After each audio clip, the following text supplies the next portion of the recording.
மாமா மகன் ஒன்ன நினைச்சு மறி கொழுந்து தலையில் வச்சேன்.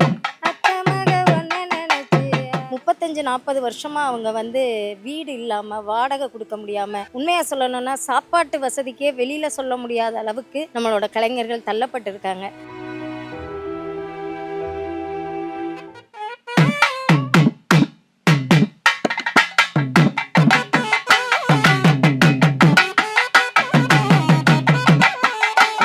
கிட்டத்தட்ட எங்களுக்கு ஒரு 5 தலைமுறையாக நாங்கள் இந்த வேலையை செஞ்சுட்டு இருக்கிறோம். அப்போ எங்கள் அப்பா வாச்சிட்டு இருக்கும்போது இவ்வளோ கஷ்ட காலங்கள் வந்தது இல்லைங்க. இந்த காலகட்டத்தில் விரும்பி யாரும் கூப்பிடுறது இல்லைங்க.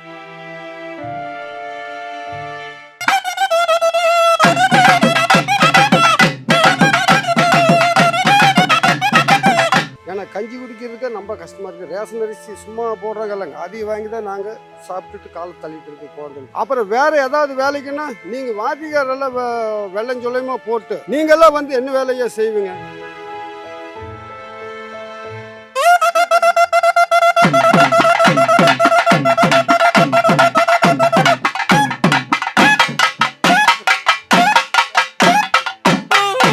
சாதாரண ஒரு மனிதன் சாலை விபத்தில் இருந்தாவே உடனடியாக அவங்களுக்கு உதவித்தொகையெல்லாம் கிடைக்குது கவர்மெண்ட்லேருந்து.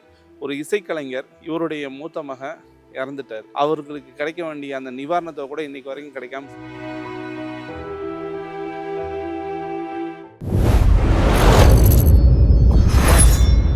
மீடியா மைண்ட்ஸ் நேயர்களுக்கு வணக்கம். இப்போ நாம நின்று பேசிட்டு இருக்கக்கூடிய இந்த ஒரு பகுதி திருப்பூர் மாவட்டம் பல்லடம் வட்டம் பருவாய் கிராமம்.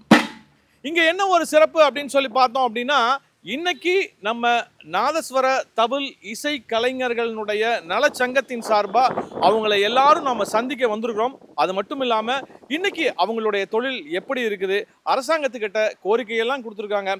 அதை பத்தி தான் இன்னைக்கு நம்ம இந்த நிகழ்ச்சியில விரிவா பேச போறோம்.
இப்படிப்பட்ட இந்த நாதஸ்வர தவில் கலைஞர்களுடைய வாழ்க்கை முறை எப்படி இருக்குது அப்படின்னு சொல்லி இப்போ நம்ம தெரிஞ்சுக்கலாம்.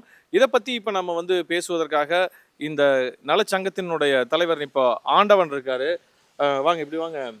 இப்போ உங்கள் குழுவில் எத்தனை பேர் இருக்கீங்க ஆண்டவன்? ஐயா, எங்கள் சங்கத்தில் கிட்டத்தட்ட ஒரு 2000 கலைஞர்களுக்கு மேலே இருக்கிறாங்க. கோயம்புத்தூர், திருப்பூர், ஈரோடு, நீலகிரி இந்த 4 மாவட்ட கலைஞர்கள் ஒரு 2000 கலைஞர்களுக்காக.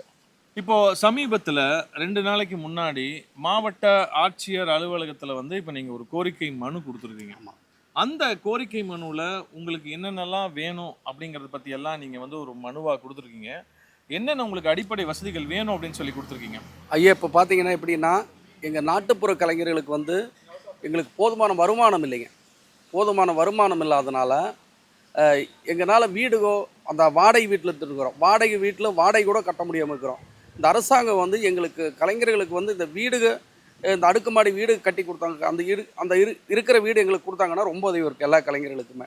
அது ஒரு கோரிக்கையாக நம்ம மாவட்ட ஆட்சியர் கோயம்புத்தூர் வச்சுக்கிறோங்க. அங்கே மட்டும் இல்லைங்க, இந்த 4 மாவட்டத்துலேயும் நாங்கள் கலெக்டர்கிட்ட வச்சுக்கிறோம் உங்களுக்கு கோரிக்கைகளாக. அதாவது கோவை, திருப்பூர், ஈரோடு, நீலகிரி. நீலகிரி எல்லா பக்கமும் கொடுத்துருக்கீங்க. இப்போ ஒரு 80கள் 90களினுடைய காலகட்டங்கள்ல உங்களுடைய அந்த ஒரு ஆரம்ப காலகட்டம் எப்படி இருந்துச்சு? அதாவது உங்களோட துறைக்கு. ஐயா எங்கள் துறைக்கு எப்படின்னா, எங்கள் அப்பா வந்து எங்கள் அப்பா நாதஸ்வரம் வாச்சிட்டு கிட்டத்தட்ட எங்களது ஒரு 5 தலைமுறையாக நாங்கள் இந்த வேலையை செஞ்சுட்டு இருக்கிறோம். அப்போ வந்து எங்கள் அப்பா வாச்சிட்டு இருக்கும்போது இவ்வளோ கஷ்ட காலங்கள் வந்தது இல்லைங்க. அப்போ அது வந்து நாதஸ்வர தவளி, அதாவது எங்களை மதித்து கூப்பிட்டு இருந்தாங்க. இப்போ வந்து இந்த காலகட்டத்தில் வந்து வாத்திய தொழிலுக்கு வந்து அவ்வளோ ஒரு இது இல்லைங்க, விரும்பி யாரும் கூப்பிடுறது இல்லைங்க. காரணம் என்னன்னாங்க, செண்டமேளம் மற்ற இந்த பேண்ட வாத்தியம் இந்த மாதிரி இது வந்துடுதுங்க. அதனால் எங்கள் கலைஞர்களுக்கு வந்து ரொம்ப தொழில் வந்து நசுங்கி போயிருக்குங்க. இப்போ அந்த மாதிரி ஒரு கல்யாணத்துலேயோ இல்லை அவங்க வீட்டு விசேஷத்துலேயோ இந்த ஜெண்ட மேளமெல்லாம் கூப்பிடுறது அப்படிங்கிறது அவங்களுடைய ஒரு விருப்பம் சார்ந்த ஒன்று. ஆமாங்க சார். அதை எப்படி நாம் தலையிட முடியும்? அதை சார் அது எப்படிங்கன்னா, அவங்க பொழப்பில் நம்ம கை வைக்க வேண்டாம். எங்களையும் கலைஞர்கள்னு சொல்லி எங்கள் பொழப்புக்கும் அவங்க மதித்து கூப்பிடலாம். அதாவது பொதுஜனங்க கூப்பிடலாங்க. அது அதாவது நம்மளுடைய பாரம்பரிய கலை, ஆமாங்க, அதற்கும் ஊக்குவிக்கணும் அப்படின்னு சொல்லி உங்களையும் அரவணைக்கணும். ஆமாங்க. ஓகே, இது இல்லாமல் தமிழக அரசின் சார்பாக உங்களுக்கு நிறையா ஒரு நலத்திட்டங்கள் எல்லாம் கொடுத்துருக்காங்க. ஆமாங்க. ஸோ அதெல்லாம் வந்து பார்த்துட்டிங்கன்னா பஸ் பாஸில் வந்து உங்களுக்கு ஒரு 50% ஆமாங்க. அது கொடுத்து அது மாதிரி என்னென்ன சலுகைகள் உங்களுக்கு இருக்குது இப்போ? சார் இப்போ எப்படின்னா, இந்த பஸ் பாஸ் பாதி கட்டத்தில் போயிட்டுருக்குறோம். அதே மாதிரி வந்து இந்த கலைஞர்களுக்கு இப்போ போன வாரத்தில் வந்து ஒரு எங்கள் சங்கத்திலேயே நாங்கள் ஒரு கலைஞர்களுக்கு வந்து தவுள் நாசுரம் வாங்கி கொடுத்துருக்கோங்க. அது வந்து போதுமான அளவு அல்லங்க. இப்போ நிறைய கலைஞர்களுக்கு வந்து பழைய கருவிகளை வச்சுட்டு தான் வேலை செஞ்சுட்ருக்காங்க. அதை புதுப்பிக்க முடியாமல் ஒரு சைடு போச்சுன்னா 4000 ரூபாய்க்கு எங்களுக்கு வர சம்பளம் வந்து வெறும் 2000 ரூபா தாங்க. அந்த ஒரு சைடு உடஞ்சாலே எங்களால் அந்த 4000 ரூபா கொடுத்து போட முடியாமல் அதை வாடகைக்கு எடுத்து பண்ணிகிட்ருக்காங்க. ஒரு 2000 ரூபா சம்பளத்தில் வந்து அந்த தவுளுக்கு ஒரு 500 ரூபா போச்சு, எங்கள் செலவு ஒரு 500 ரூபா போச்சுன்னா வெறும் 1000 ரூபா தான் எங்கள் வீட்டுக்கு வருதுங்க. எங்களுக்கு அது போதுமான வருமானம் இல்லைங்க. இப்போ உங்களுடைய குழந்தைகள் என்ன பண்ணுறாங்க? சார் எங்களுடைய குழந்தைகள் வந்து எப்படின்னா எல்லாமே சிரமத்தை தான் எங்களால் படிக்க வைக்க முடிய மாட்டேங்குது. எங்கள் மட்டும் இல்லைங்க, நமக்கு நாட்டுப்புற கலைஞர்கள் குழந்தைகளை யாருமே படிக்க வைக்க முடியும். காரணம் என்ன, வருமானம் இல்லாதனால ரொம்ப சிரமத்தில் தான் போயிட்டு இருக்கு. இப்போ நீங்கள் 5 தலைமுறை அப்படின்னு சொல்லுவீங்க. அடுத்த ஒரு தலைமுறை வந்து இந்த தொழிலுக்கு வருவதற்கு அவங்க வருவாங்களா, இல்லை அந்த ஒரு நிலைமையில் இருக்காங்களா அவங்க? சார் இப்போ இருக்கிறத பார்த்தா கண்டிப்பாக யாரும் இந்த இதுக்கு வரக்கு வாய்ப்பு இல்லைங்க. காரணம் என்னென்னா, நாங்களே பழகிட்டுங்க.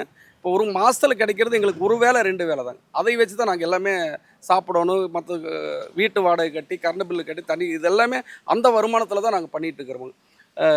அடுத்து இதில் வர்றது, இந்த தொழிலுக்கு வர்றதுக்கு ரொம்ப கலைஞர்கள் பின்னதாக பேக்கில் தான் போகிறாங்க, முன்னுக்கு வரக்கு வாய்ப்பு இல்லைங்க. இப்போது இவங்கெல்லாம் வந்து உங்களுடைய சங்கத்தை சேர்ந்தவங்க? ஆமாங்க, எல்லாமே சங்கத்தை. உங்கள் பேர் சொல்லுங்கள். வணக்கம் சார், என் பேர் வந்து கோவை ஆக்டர் மீனாங்க. நான் வந்து தமிழ்நாதஸ்வர சங்கத்தோட துணைத் தலைவராக இருக்கேன்.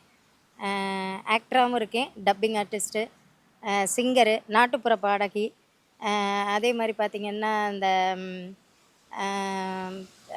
சீரியல் ஆக்டரு, இந்த மாதிரி பண்ணிகிட்ருக்கேன். என்னை பொறுத்தவரையில் எப்படின்னா, நலிந்த கலைஞர்களுக்கு வாய்ப்புகள் கிடைக்கணும் அப்படிங்கிறது தான் என்னோட நோக்கம்.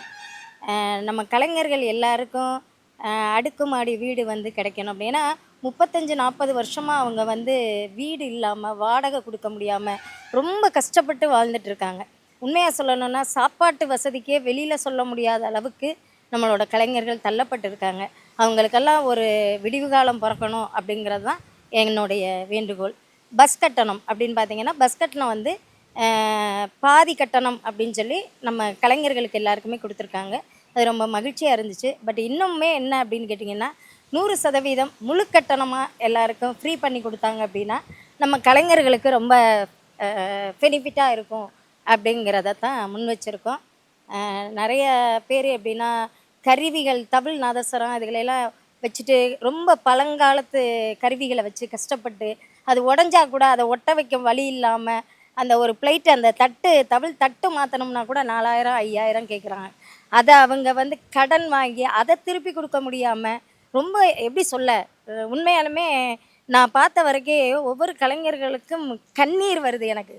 ஏன்னா அவ்வளோ ஒரு கஷ்டத்தில் ரொம்ப ஏழ்மையான நிலமையில இருக்காங்க.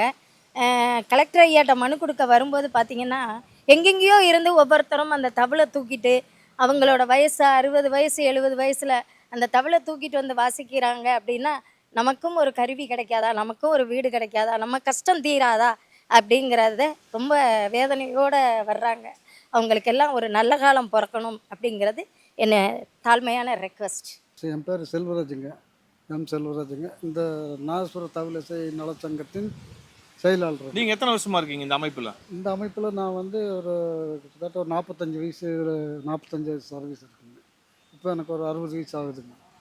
எங்கள் தாத்தா தவல் வாச்சிட்டு இருந்தாருங்க, எங்கள் அப்பா தவல் வாச்சிட்டு இருந்தார். அவங்களுக்கு பின்னாடி நான் வந்திருக்கிறேங்க. இப்போ எனக்கு பின்னாடி இப்போ எங்கள் பையங்களும் வந்திருக்கிறாங்க. அப்போ அந்த காலத்தில் வந்து அவங்களுக்கு வந்து அவங்க விலைவாசிகள் அப்போதைக்கு இருந்த இதுக்கு வந்து அவங்க வந்து அது ஓரளவு சரி கட்டிக்கிட்டாங்க. இப்போ வந்து பார்த்தோம்னாங்க வருஷத்தில் வந்து எங்களுக்கு ஒரு 3 மாதம் சரியானபடி வேலை சுத்தமாகவே இல்லைங்க. ஆமா, உங்களுக்கு வந்து புரட்டாசி, புரட்டாசி, ஆடி, சித்திரை, மார்கழி இந்த மாதத்தில் வந்து வேலை இல்லைங்க. மீதி ஒரு 8 மாதத்தில் தான் வேலை இருக்குங்க. அந்த 8 மாதத்துலையும் வந்து கூடியமான வருமானம் இல்லைங்க. ஒரு 2 தேதி 3 தேதி இப்படி தான் வருங்க. அதை வச்சு தான் நாம் இது வரைக்குமே நாங்கள் அப்படியே நடத்திட்டு இப்போ இருக்கோம். நீங்க வந்து இருக்கிறது சொந்த வீட்டில் இருக்கீங்களா, வாடகை வீட்டில் இருக்கீங்களா? நாங்கள் வந்து சொந்த வீடு தானுங்க. அது பழைய எங்கள் தாத்தா எங்கள் அப்பா இங்கே வாழ்ந்த வீடு தான் இருக்கிறோங்க. இப்போ எங்களுக்கு ஒரு 2 பையங்க இருக்கிறாங்க. அவங்க வந்து இருக்கிறோம்னா அவங்களுக்கு வீடு இல்லைங்க. அவங்க வாடகை வீட்டில் தான் இருந்துட்டு இருக்கிறாங்க. சரி, இப்போ வந்து அறிவியல் விஞ்ஞானம் வளர்ந்து கொண்டு இருக்கக்கூடிய இந்த ஒரு சூழ்நிலையில நிறைய வாத்திய கருவிகளும் வந்துருச்சு. இப்போ உங்களுடைய படைய இந்த ஒரு நிலைமை அப்படின்னு சொல்லும் பொழுது அழிவுக்கு போயிட்டு இருக்கு, விளிம்புக்கு போயிட்டு இருக்கு அப்படின்னு சொல்றீங்க. இதை மாத்துறதுக்கு வந்து என்ன பண்ணலாம்? இதை மாற்றுறதுக்கு வந்து எப்படின்னா எங்களுடைய முயற்சியிலே எங்களுடைய வருமானத்தை வச்சு எதுவும் மாற்றுற மாதிரி ஒரு வாய்ப்புகள் இல்லைங்க. அதனால தானுங்க நாங்கள் வந்து இந்த கவர்மெண்ட் அரசாங்கத்தில் வந்து இந்த அளவுக்கு ஒரு கலெக்டர்கிட்ட வந்து ஒரு மனு கொடுத்துங்க எல்லா பக்கமும் நாங்கள் கேட்டுருக்குறோங்க. எங்கள் வாய்ப்பு எங்கள் தொழிலினுடைய ரீதியை வச்சு நாங்கள் ஒரு குழந்தைகளை படிக்க வைக்கிறதுக்கும் வாய்ப்பு இல்லைங்க. இல்லை வேறு நாங்கள் எந்த இதையுமே ஒரு தவல் நாசரம் புதுசாக வாங்கக்கூடிய ஒரு வாய்ப்புமே எங்ககிட்ட இல்லைங்க. ஏன்னா இன்னைக்கெல்லாம் வந்து பார்த்தீங்கன்னா ஆர்கெஸ்ட்ரா, ஆமாம், லைட் மியூசிக்கு, அதுக்கப்புறம் வந்து பார்த்தீங்கன்னா கரோக்கி, அதுக்கப்புறம் நிறைய இதெல்லாம் வந்துருச்சு. ஆமாங்க. நீங்க வந்து அடுத்த கட்ட நகர்வுக்கு நீங்களும் அது போகணும் இல்லையா? ஆமாங்க. அந்த மாதிரி போகணும் அப்படின்னா என்ன பண்ணணும், என்ன பண்ணுவீங்க? அந்த மாதிரி போகணுன்னா நாங்கள் கேட்குற இந்த வசதி வாய்ப்புகள் இருந்து தான் நாங்கள் முன்னாடி போக முடியுங்க. இப்போ எல்லாத்துக்கும் இருக்கிற விலைவாசி தான் எங்களுக்கும் வருதுங்க. நாங்கள் இந்த 7-8 மாதத்தில் வர்ற வருமானத்தை வச்சு தான் நாங்கள் எல்லா இதையுமே நாங்களுமே சரி பண்ணணுங்க. அடுத்த கட்டத்துக்கு நாங்கள் எதையும் வச்சு நாங்கள் நகர முடியுங்க. அது முடியாத ஒரு சூழ்நிலையில் தான் நாங்கள் வந்து அரசுக்கிட்ட இந்த அளவுக்கு ஏதோ ஒரு போராடி ஏதோ எங்களுக்கு ஒரு உதவிகரமாக ஒரு தவல் நாசரம் கூட ஒரு இடம் கொடுங்க, ஒரு வீடு கொடுங்க அப்படின்னு நீங்கள் கேட்டுருக்குறேங்க. இந்த பஸ் பாஸ் அதே மாதிரி ஒரு பாதி கட்டணம் இருக்கிறது ஒரு முழு டிக்கெட்டாக பண்ணி கொடுத்தா அது ரொம்ப ஒரு உதவிகரமுங்க. அப்புறம் இந்த இறந்தவங்களுக்கு வந்து பாருங்கள் அப்ளிகேஷன் பண்ணுறவங்க அதுக்கு கிட்டத்தட்ட ஒரு 6 மாதம் 7 மாதத்தில் இப்படி எல்லாம் ஆகுதுங்க. அது வந்து முன்னாடி அந்த ஸ்பாட்டில் வந்து இந்த வீட்டுக்கு கிடைச்சதுன்னா அது ஒரு உதவியாக இருக்குங்க அந்த நேரத்தில். அதே மாதிரி இந்த பென்ஷன்காரருக்கும் அப்படித்தானுங்க. ஒரு அப்ளிகேஷன் போட்டு 4 வருஷம் 5 வருஷம் ஆகுதுங்க. அவங்க வந்து அந்த 60 வயசு 70 வயசுங்கிறப்போ அவங்களால எந்த இதுவுமே பண்ண முடியுறது இல்லைங்க. அவங்க வந்து ரொம்ப இந்த இது வருதுங்க, இல்லைன்னு இல்லை. நான் ஒருத்தருக்கு பென்ஷன் அப்ளிகேஷன் பண்ணி 4 வருஷம் 5 வருஷம் அதுக்கு வர்றப்போ வந்து அவங்க ரொம்ப கிடச்சி வந்துடுறாங்க. இதனால் இது எல்லாம் கொஞ்சம் இந்த அப்ளிகேஷன் வந்தோடனே எங்களுக்கு ஒரு உதவிகரமாக பண்ண எங்களுக்கு ரொம்ப ஒரு நல்லா இருக்குங்க. என் பேர் வையோபுரிங்க, தவில் கலைஞருங்க. அதாவது கோயம்புத்தூரில் இருக்கிறேங்க, நான் குடியிருக்கிறேங்க. ஆனால் இந்த தவில் இசை கலைஞர் இது எங்கள் தாத்தம் போட்டுனால இது பழகிட்டுங்க. நாங்கள் அதையும் நம்பி இதையும் பழகிங்க. எங்கள் குழந்தை குட்டியில் ஸ்கூலுக்கு அனுப்புறதுக்கு வாய்ப்பு இல்லைங்க. உருப்படியான ஒரு துணி இப்போ அவங்களுக்கு கொடுக்க முடிய மாட்டேங்குதுங்க. என்னப்பா அவங்கெல்லாம் இப்படி போட்டு வர்றாங்க, நாங்கள் இப்படி கிழிஞ்சது போட்டுட்டு இருக்கிறோமா சாமி, நம்மளோட சூழ்நிலை இவ்வளவுதா, அந்த அளவுக்கு தான் இருக்குது. ஏதோ கொஞ்ச நாள் பொறுத்துக்கா, இன்னும் நம்மளுக்கு ஒரு நல்ல காலம் பிறந்தா உங்களுக்கு நல்ல ட்ரெஸ்ஸு எல்லாமே. அவங்க பட்டாசு வெடிக்கிறாங்க, எனக்கெல்லாம் இல்லையா?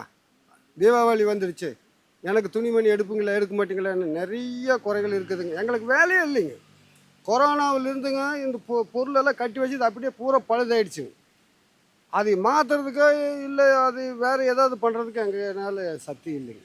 ஏன்னா கஞ்சி குடிக்கிறதுக்கே ரொம்ப கஷ்டமாக இருக்குது. ரேஷன் அரிசி சும்மா போடுறாங்க இல்லைங்க, அதையும் வாங்கி தான் நாங்கள் சாப்பிட்டுட்டு காலை தள்ளிட்டு இருக்க குழந்தைகளுக்கு கொடுத்துட்டோங்க. வேறு எந்த வாய்ப்பும் இல்லைங்க. அப்புறம் வேறு ஏதாவது வேலைக்குன்னா நீங்கள் வாத்திகாரெல்லாம் வெள்ளஞ்சொல்லையுமா போட்டு போய் மேடையில் உட்காந்து வாசிக்கிறவங்காச்சே, நீங்கள்லாம் வந்து என்ன வேலையா செய்வீங்க? போங்க போங்க ஐயா. உங்களுக்கு வேலை தரணும்னு நினைக்கிறவங்க கூட தர மாட்டேங்கிறாங்க. தரமாட்டேங்கிறாங்க. ஏன்னாங்க நாங்கள் இருந்த சுச்சுவேஷன் அந்த மாதிரி. எங்கள் தாத்தம் பூட்டம் பாட்டங்காலமெல்லாம் அப்படியே இதிலே பழகி போச்சுங்க. நீங்கள் அதில் இருந்தவங்க இந்த வேலைக்கெல்லாம் வந்து நீங்கள் எப்படி செய்வீங்க? உங்களால் முடியாது. உங்களை கொண்டு வந்து நாங்கள் நிறுத்திட்டு உங்கள்கிட்ட வேலை வாங்கிட்டு எங்களுக்கு கஷ்டமாக இருக்குது. அதனால் நீங்கள் வேலைக்கெல்லாம் வந்து உங்களால் ஜமாளிக்க முடியும். உங்கள் வேலையை எப்படி கிடைக்கிற அளவுக்கு நீங்கள் பார்த்து ஜமாளிங்க. நீங்கள் எந்த வேலைக்கு எப்படி போனீங்க? யார் உங்களை அப்படி இது தடுத்தது? எல்லாம் எந்த வேலைனாலும் சரிங்க, நாங்கள் செய்கிறதுக்கு ரெடி. ஆனால் எங்களுக்கு வேலை கொடுக்கறதுக்கு ரெடி இல்லைங்க. முடியாத கட்டத்துக்கு எப்படி பொழுதுக்கு இல்லைனாலும் பொழுதோட கஞ்சியாவது கொடுக்கணும் இல்லைங்க குழந்தைகளுக்கு. ஆனால் அந்த வாய்ப்புக்கே எங்களுக்கு இடம் இல்லைங்க. எல்லாம் பாருங்க, ஆளுங்க வந்துங்க எல்லாமே அந்த காலத்து ஆளுகள் பார்த்தா, எங்கள் தாத்தம் போட்டு காலத்தில் பார்த்தா சும்மா அப்படியே கும்முன்னு இருப்பாங்க. என்னங்க நாங்கள்லாம் பாருங்க சும்மா எலும்புகள் சமந்துட்டு இருக்கிறோமுங்க.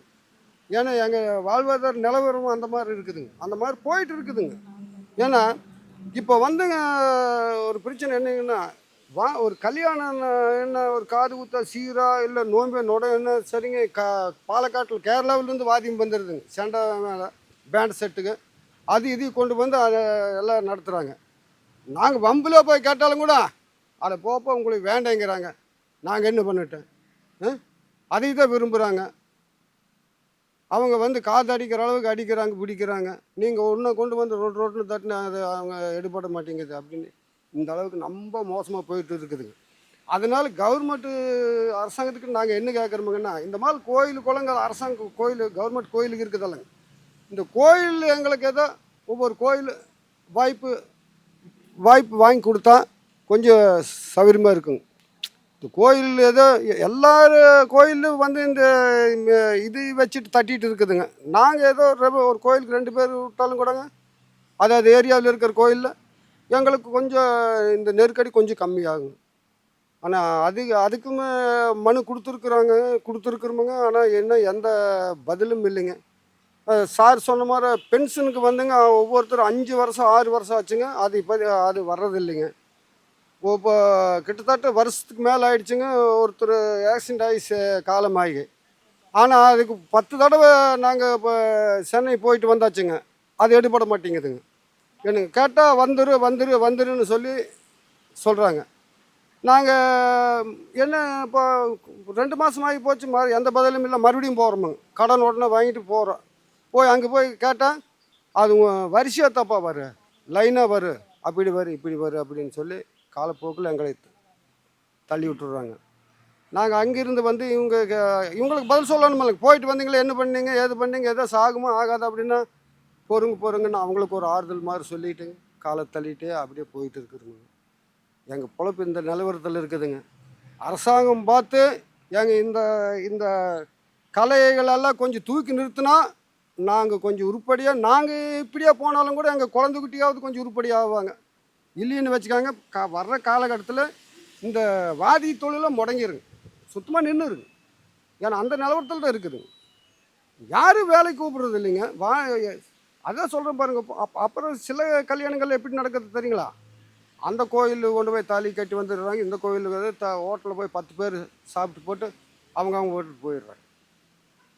கோயில் எந்த கோயில் பார்த்தாலும் 10 கல்யாணம் 20 கல்யாணம் நடக்குதுங்க. வாதியும் கிடையாதுங்க, சும்மாவே பண்ணிட்டு போயிடுறாங்க. என்ன காரணம் அப்படி பண்ணுறது? என்ன காரணம்னு சொன்னாங்க, அந்த அளவுக்கு பழகிட்டாங்க. ஏன்னா செஞ்சால் இந்த கேரளா வாதியம் இல்லைன்னா இது இல்லாத கூப்பிட்றது இல்லைங்க. எங்களையெல்லாம் கூப்பிட்டு அவங்க செய்கிறது இல்லைங்க. ஏதோ 100ல் 10 பேர் கூப்பிட்றாங்க. அது வச்சு ஒரு 2 பேர்த்துக்கு வேலை கிடச்சிதுன்னு வச்சுக்காங்க, 4 பேர் 5 பேர் போகணும். அங்கே கிடைக்கிற காசு பிரித்து எல்லோரும் வச்சுட்டு எல்லார் வீட்டிலும் கஞ்சி குடிக்கிட்டு அப்படின்னு இந்த நிலவரத்தில் தான் நாங்கள் எல்லாம் போயிட்டு இருக்கிறோமுங்க.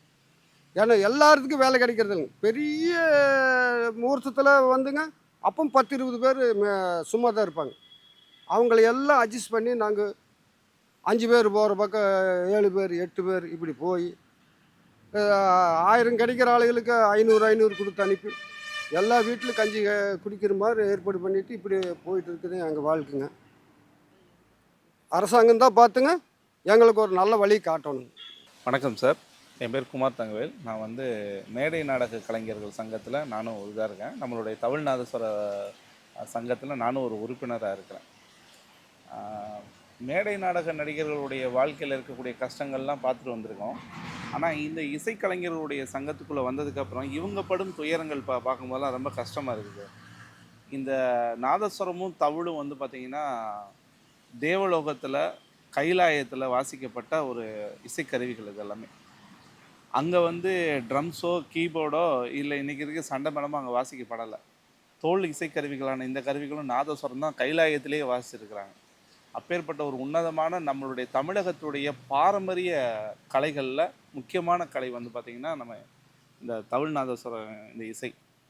இதை தவிர்க்கவே முடியாது. வரலாற்றை வந்து இதை தவிர்க்கவே முடியாது.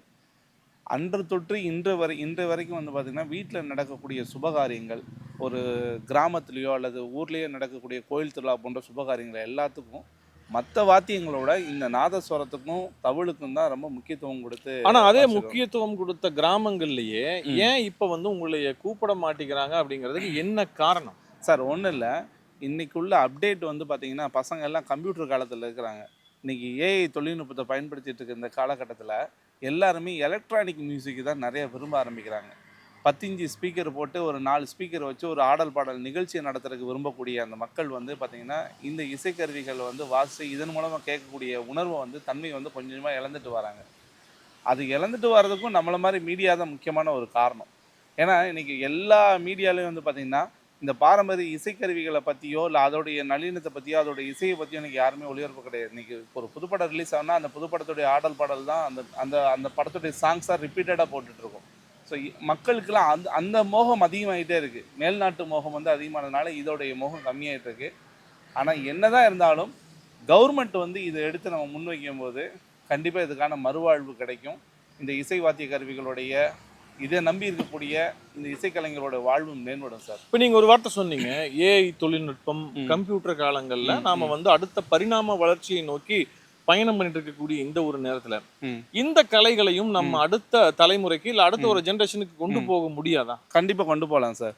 இப்போ வந்து இளையராஜா சாரோடைய 80s 90s காலத்தில் போட்ட மியூசிக்ஸ் எல்லாமே இன்றைக்கி வந்து கம்ப்யூட்டரில் ஃபீட் பண்ணி அது ஏஐ தொழில்நுட்பத்தில் மறுபடியும் இளையராஜா ஒரு 80s 90s என்ன குரல் வளத்தோடு இருந்தாரோ அதே குரல் வளத்தோட இப்போ வந்து தனுஷ் சாரோட வந்து இளையராஜா சாரோட படத்தோட வந்து இது ரிப்பீட் பண்ணும்போது தனுஷ் சாரோட படத்துக்கு அந்த குரலை இப்போ பதிவு பண்ணியிருக்காங்க, ஏஐ தொழில்நுட்பத்தில் பதிவு பண்ணியிருக்காங்க. அந்த மாதிரி இந்த டெக்னாலஜியை அங்கே கொண்டு போகிறதுக்கு இப்போ இவங்கெல்லாம் வந்து பார்த்திங்கன்னா இசைக்கலைஞர்கள் வந்து பார்த்திங்கன்னா அதிகமான கல்வி அறிவு வந்து கற்காதவங்க. இவங்க எல்லாமே இசையை மட்டும் கற்றுட்டு வந்தவங்க. இவங்களுக்கு அந்த தொழில்நுட்பத்துக்குள்ளே கொண்டு போய் நம்மளை சேர்த்த மட்டும்தான் இப்போ இந்த தொழில்நுட்பம் வந்து வெளிநாடு வரைக்கும் கொண்டு போய் ரீச் பண்ணிட்டு இருக்கோம். ஏன்னா அந்த ஊரில் நடக்கக்கூடிய அந்த நாட்டில் நடக்கக்கூடிய விசேஷங்கள் திருவிழாக்கெல்லாம் வந்து அவங்க நாட்டு இசையை தவிர்த்து நம்ம தமிழ்நாட்டோட இசையை அங்கே கொண்டு போய் சேர்க்குற அளவுக்கு கொண்டு வந்துட்டு இருக்காங்க. ஆனால் இது இவங்கள மாதிரி கடைக்கோடியில் இருக்கக்கூடிய ஒரு சாதாரண இசைக்கலைஞர்களுக்கு இது வந்து சேர்வதில்லை. அரசாங்கம் கொடுக்கக்கூடிய நிதியாக இருக்கட்டும் இல்லை அவங்க கொடுக்கக்கூடிய சலுகைகளாக இருக்கட்டும் அது எல்லாமே வந்து பார்த்திங்கன்னா உடனடியாக இவங்களை வந்து ரீச் ஆகிறது இல்லை. ஒன்றும் இல்லை, நம்ம தமிழ்நாதஸ்வர வாசிக்கக்கூடிய இந்த ஐயாவுடைய மகன் வந்து பார்த்திங்கன்னா ஒரு 1.5 வருடங்களுக்கு முன்னாடி சாலை விபத்தில் இறந்துட்டார். ஒரு சாதாரண ஒரு மனிதன் சாலை விபத்தில் இருந்தாவே உடனடியாக அவங்களுக்கு வந்து உதவித்தொகையெல்லாம் கிடைக்குது கவர்மெண்ட்லேருந்து. ஒரு இசைக்கலைஞர் இவருடைய மூத்த மகன் இறந்துட்டார். அவர்களுக்கு கிடைக்க வேண்டிய அந்த நிவாரணத்தை கூட இன்றைக்கி வரைக்கும் கிடைக்காம சிரமப்பட்டுருக்காங்க. அப்போ இந்த இசைக்கலைஞர்கள் படக்கூடிய துயரம் வந்து இன்னும் வந்து தலைமைக்கு வந்து இன்னும் போகாமல் இருக்கிறது வந்து முக்கியமான ஒரு விஷயம் சார். இந்த இசைக்கலைஞர்கள் இப்போ ஒரு 4 அம்ச கோரிக்கையை முன் வச்சு கோயம்புத்தூர் கலெக்டர் ஆஃபீஸில் எங்களோட கோரிக்கையை முன் வச்சு கொடுத்துருக்கோம். அதில் முதல் கோரிக்கை என்னன்னு பார்த்தீங்கன்னா, இசை வாத்திய கருவிகள் வாசிக்கக்கூடிய இந்த இசைக்கலைஞர்களுக்கு தங்குவதற்கு ஒரு குடியிருப்புக்கு ஒரு வீடு இல்லை, வாடகை வீட்டிலே இருக்கிறாங்க. மாதம் மினிமம் 3000, ஒரு 10 ரூம் வந்தால் கூட ஒரு 3000 வாடகை. கொஞ்சம் 2-3 குழந்தைகளோடு இருந்தோம்னா பெரிய சைஸ் ரூம் எடுத்தோம்னா 5000 மினிமம் வாடகை. 5000 மாத வாடகை கொடுக்கணும். குடும்பத்துக்கான செலவு பண்ணணும்னா ஒரு ஆளுக்கு குறைஞ்ச ஒரு 20000 தேவைப்படும் மாதத்துக்கு. அந்த 20000 இவங்க தொடர்ந்து ஒரு 2-3 கச்சேரினாச்சும் வாசிக்கணும். ஆனால் மாதத்துக்கு ஒரு கச்சேரி கிடைக்கிறதே இவங்களுக்குலாம் ஒரு பெரிய விஷயமா இருக்குது. அப்போ அவங்க தங்குறதுக்கு, அவங்க குழந்தைகளோட வாழ்வாதாரத்தை பாதுகாக்கிறதுக்கு அவங்களுக்கு ஒரு இலவசமான ஒரு அரசாங்கம் கட்டி கொடுக்குற வீடு ஒன்று வேணும். அது மட்டும் இல்லாமல் இப்போ 50% கட்டண சலுகையில் இவங்க பஸ்ஸில் பயணம் பண்ணிட்டு இருக்காங்க, இசைக்கருவிகளை எடுத்துகிட்டு போயிருக்காங்க. ஒரு குறிப்பிட்ட லக்கேஜ் வரைக்கும் அவங்களுக்கு ஃப்ரீ இருக்குது.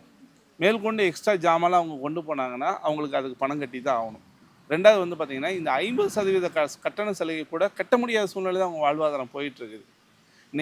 இன்றைக்கி வந்து நவீனமாக கீபோர்டு வாசிக்கக்கூடிய ஒரு இசைக்கலைஞர் வந்து பார்த்திங்கன்னா, அவருடைய கீபோர்டை வந்து அழகாக ஒரு சூட்கேஸ் மாதிரி ஒரு பேக்கில் வச்சு கொண்டு போயிடுறாரு. அவரால் ஈஸியாக தூக்கிட்டு போய் இவ்வளோ பெரிய இதை தூக்கிட்டு போனால் இவங்களுக்கு ஒரு சீட்டில் தான் வைக்கணும். அந்த இசைக்கருவி அவங்க தெய்வம் மதிக்கணும், காலில் போட்டு மிதிச்சுட்டு வர முடியாது. அந்த மியூசிக் டைரக்டர் கம்போஸ் பண்ணும்போது அவருக்கு கோடி கோடியாக சம்பாதிக்கிறாங்க. இவங்க ஒரு கச்சேரி வச்சாங்கன்னா 4 பேர் சேர்ந்து போனாங்கன்னா ஒரு 10,000 கிடைக்கும். ஆளுக்கு 2,000 2,500 பிரிச்சுட்டு வருவாங்க. இது எப்படி அவங்களுக்கு பத்தும்? அதனால் இந்த இசைக்கருவிகள் கொண்டு போயிட்டு பஸ் பயணம் போயிட்டு வரவங்களுக்கு அந்த 50% கட்டண சலுகை கூட நிவர்த்தி பண்ணி அவங்களுக்கு 100% இசைக்கலைஞனா அவனுக்கு ஃப்ரீ. இப்போ பெண்களுக்கு மகளிருக்கு வந்து பஸ்ஸில் பயணம் செய்வதற்கு ஃப்ரீ டிக்கெட் கொடுத்தீங்க, கலைஞர்களுக்கு அது மாதிரி கொடுத்தீங்கன்னா ரொம்ப உதவியாக இருக்கும். அவங்க இங்கேருந்து ஒன்றும் பெரிய ஊருக்குலாம் போகல, பக்கத்து ஊருக்கு கச்சேரிக்கு போவாங்க. இங்கேருந்து மதுரை போவாங்க, இல்லை இங்கேருந்து கோயம்புத்தூர் போவாங்க, இல்லை இங்கேருந்து திருப்பூர் போவாங்க. இந்த சுற்றளவில் அவங்க போயிட்டு வரும்போது அவங்களுக்கு அந்த பஸ் ஃப்ரீ கொடுத்தாங்கன்னா ரொம்ப இதாக இருக்கும். அந்த அம்சம் குறைக்கும் முன் வச்சுருக்காங்க. மூணாவதாக வந்து பார்த்திங்கன்னா, இந்த வாத்திய கருவிகள் எல்லாமே கிட்டத்தட்ட ஒரு 20 வருஷத்துக்கு முன்னாடி வாங்கின வாத்திய கருவிகள். அவங்களால இந்த வாத்திய கருவிகளுக்கு ஒரு பிரச்சனை, இந்த வாத்தியங்கள் பழுதடைஞ்சிருச்சு, இதை சரி பண்ணணுன்னா கூட ஒரு சைடு அவங்க தட்டு மாற்றினா குறைஞ்சி 5,000 ரூபாய்க்கு மேலே செலவாகும். அதை சரி பண்ண முடியாமல் இருக்கிறதே ரெடி பண்ணி அவங்க பண்ணிகிட்டு இருக்கிறாங்க. இப்போ அவங்களுக்கு ஒரு புதுமையான கருவிகள் வந்து இன்றைக்கி அரசாங்கம் கொடுத்துட்ருக்குது. இருந்தாலும் இந்த கடைக்கோடி இசைக்கலைஞர்களுக்கும் அந்த தமிழ்நாதஸ்வரம்லாம் கிடச்சிச்சின்னா அவங்களுக்கு வந்து ஒரு பெரிய உதவியாக இருக்கும். இவங்க சொல்கிறத நம்ம கேட்கும் பொழுது இவங்களுடைய வாழ்வாதாரம் அப்படின்னு சொல்லும் பொழுது முதல் தலைமுறை, 2ஆம் தலைமுறை, 3ஆம் தலைமுறையை தாண்டி இப்போ வந்து 4ஆம் தலைமுறையில் கூட இந்த ஒரு தொழிலில் இருக்கிறேன் அப்படின்னு சொல்கிறாங்க. பட் இதில் எல்லாம் எவ்வளோ சிரமங்கள் இருக்குது. இன்னும் ஒரு சிலர் வந்து சொல்லும் பொழுது வந்து பார்த்திங்க அப்படின்னா, நாங்கள் ரொம்ப வாழ்விற்கே ரொம்ப கஷ்டப்படுறோம், கஞ்சி மட்டும்தான் குடிக்கிறோம், எங்களுடைய குழந்தைகளுக்கெல்லாம் நல்ல ஒரு துணிமணி வாங்கி கொடுக்க முடியறதில்ல. அது மட்டும் இல்லாமல் ஒரு பண்டிகை காலங்களில் மற்ற வீட்டில் இருக்கக்கூடிய குழந்தைகள் பட்டாசு வெடிக்கிற மாதிரி எங்களுடைய குழந்தைகளினுடைய பட்டாசு கூட வெடிக்க முடியறதில்ல அப்படின்னு சொல்லியிருக்காங்க. இவங்களினுடைய இந்த கோரிக்கைகள் எல்லாம் கண்டிப்பாக விரைவில் நிறைவேற்றுவோம் என நம்பிக்கையோடு, அது மட்டும் இல்லாமல் இந்த மாதிரி தீபாவளிக்கு எல்லாரும் மத்தாப்பூக்களை வச்சு நாம் பண்டிகை கொண்டாடுற மாதிரி இவங்களுடைய வாழ்விலும் விரைவில் மத்தாப்பூ மலரட்டும் அப்படிங்கிற இந்த ஒரு அழகான இடத்திலிருந்து இந்த ஒரு வாத்திய கருவியினுடைய இசையோட நம்ம நிகழ்ச்சியை மீடியா மைன்ஸ் நேயர்களோட இனிதே நிறைவு செய்கிறோம். மாமா மகன் ஒன்ன நினைச்சு மறி கொழுந்து தலையில் வச்சேன், அத்தை மக ஒன்ன நினைச்சு அரளி பூவை தலையில் வச்சேன். உன்னுகமே நான் கெஞ்சனுமே, நான் ஒன்ன நீ கெஞ்ச நான் மனசு தாங்க முடியல.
இப்போது ஒவ்வொரு ஊருக்கும் ஒவ்வொரு நடை இருக்கும். ஆக்சுவலாக வந்து பார்த்திங்கன்னா, ஒரு படத்தில் சத்யராஜ் சொல்லுவார், கோயம்புத்தூரில் ஆரம்பித்து அப்படியே மதுரை வழியாக போய் அப்படியே வந்து நம்ம தேனி திண்டுக்கல் எல்லாம் போய் கடைசியில் நம்ம மெட்ராஸ் போகிறோம் அப்படிங்கிற மாதிரிலாம் நகைச்சுவை காட்சி ஒன்று இருக்கும். அது மாதிரி நம்ம கோயம்புத்தூருக்கு அப்படின்னு சொல்லி ஒரு அடி இருக்குங்களா? இருக்கு. அப்படியே நீங்களும் வந்து கோயம்புத்தூர் அடியில் ஆரம்பித்து அப்படியே ஒரு சுற்று வட்டார அடியெல்லாம் முடித்து நம்ம நிகழ்ச்சியை நிறைவு செய்யலாம்.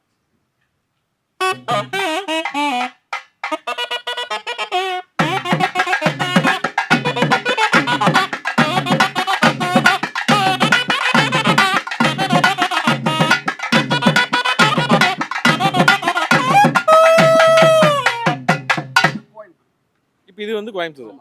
சரி, ஓகே. அடுத்து பழனிக்கு போகிறோம்.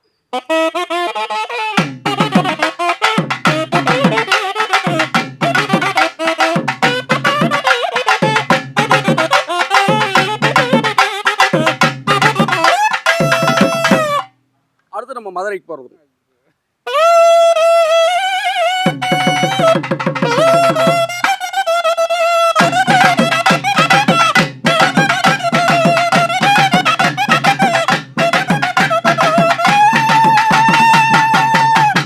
திருநெல்வேலி போகிறோம்.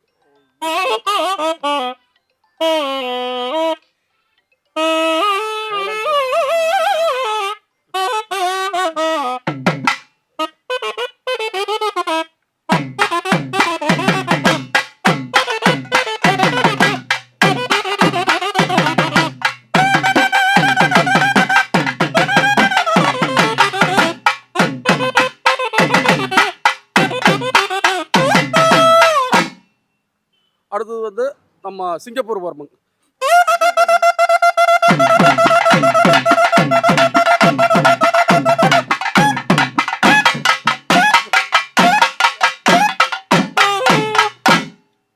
இப்படி வந்து பார்த்தீங்கன்னா கோயம்புத்தூரில் ஆரம்பித்து அதுக்கப்புறம் அப்படியே பழனி போய் திண்டுக்கல் போய் மதுரை வழியாக கடைசியில் சிங்கப்பூர் வரைக்கும் இவங்களுடைய நாதஸ்வர கலையை அது வந்து ரொம்ப அழகாக வந்து இங்கே எக்ஸ்போஸ் பண்ணி காமிச்சாங்க.